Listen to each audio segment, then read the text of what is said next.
Le rendez-vous incontournable des fans de jeux vidéo, la Paris Game Week est ouverte depuis mercredi porte de Versailles. On y teste les dernières nouveautés, on s'y affronte pour les meilleurs joueurs de la planète et on y découvre les dernières tendances. Et l'une d'entre elles est empreinte, vous allez le voir, de nostalgie, celle de ces vieilles consoles qui ont ainsi été réhabilitées. Carole Guyon, Baptiste Rimbert avec Bruno Giraudot. Bienvenue dans mon antre. Le sous-sol de sa maison, Thierry Perrault, collectionneur, en a fait un musée. Ici, il y a l'Atari VCS qui date de 1977. On prenait sa cartouche, on la mettait ici et puis on jouait avec une manette qui se branchait derrière. Et puis une ColecoVision de 1982 ou encore une Game & Watch de 1980, l'ancêtre des consoles portables. J'ai une cinquantaine de machines et environ 5000 jeux qui vont avec de toutes les époques. Voilà, il y a tous les jeux qui correspondent à toutes ces machines-là. J'essaye de faire perdurer toute cette mémoire qui disparaît un peu avec le temps, malheureusement. Ça va, tu viens jouer ? Au milieu des années 70, les consoles de jeux vidéo font leur entrée dans les foyers français. À l'époque, difficile de passer à côté de Mario, Tetris ou encore Pac-Man. Le graphisme est minimaliste, mais il fait rêver. Le succès commercial est au rendez-vous. Avec sa collection, c'est toute l'histoire du jeu vidéo que Thierry Perrault souhaite préserver. Pour lui, c'est un patrimoine, un art à part entière.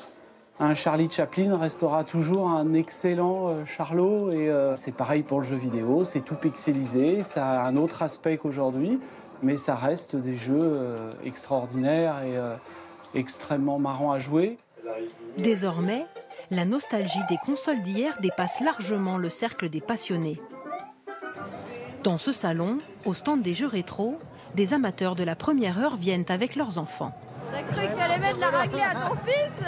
Ça fait plaisir parce que déjà au moins c'est un moyen de renouer entre guillemets un contact avec ce que nous on a connu. C'est vrai qu'aujourd'hui les jeux c'est des vrais films vidéo donc ça lui permet de voir ce qu'il y avait il y a quelques années.